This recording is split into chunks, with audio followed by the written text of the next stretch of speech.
ফুটপাত দখল করে রমরমিয়ে চলে আসছে ব্যবসা, মানুষজন চলাচল করে রাস্তায়, কিন্তু রাস্তা সংকীর্ণ থাকায় বারে বারে দুর্ঘটনায় প্রাণ যাচ্ছে পথ চলতি মানুষজনদের। সেই ঘটনায় এবার নড়েচড়ে বসল পুলিশ প্রশাসন। উল্লেখ্য, ঘাটাল পাঁশকুড়া রাজ্য সড়কে এই কয়েকদিনে বেশ কয়েকটি দুর্ঘটনায় প্রাণ কেড়েছে একাধিক পথ চলতি মানুষজনদের।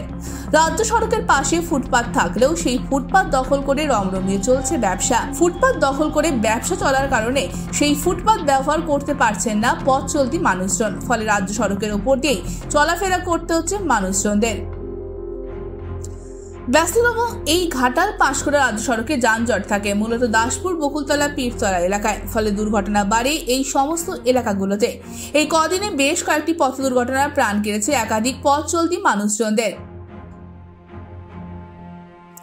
এবার সেই সকল ঘটনার পর নড়েচড়ে বসল পুলিশ প্রশাসন। দাসপুর থানার উদ্যোগে ফুটপাতের ওপর অস্থায়ীভাবে গড়ে ওঠা দোকানগুলোকে সরাতে এবং ফুটপাত দখল মুক্ত করতে অভিযানে নামল দাসপুর পুলিশ। এই অভিযানে উপস্থিত ছিলেন দাসপুর থানার ভারপ্রাপ্ত আধিকারিক সহ দাসপুর থানার একাধিক পুলিশ আধিকারিকেরা। এই বিষয়ে খুব ভালো কাজ করছেন প্রশাসক। মানুষ চলাচলের জন্য ফুটপাত এটা যদি দখল মুক্ত হয় খুব মানুষের খুব উপকার। দখল মুক্ত হওয়া তো উচিত, প্রশাসন কতবার বেরোবে। Bureau report, ANM news. আরও খবরের আপডেট পেতে সাবস্ক্রাইব করুন আমাদের ইউটিউব চ্যানেলটি আর বেল আইকনে ক্লিক করুন নোটিফিকেশনস পেতে।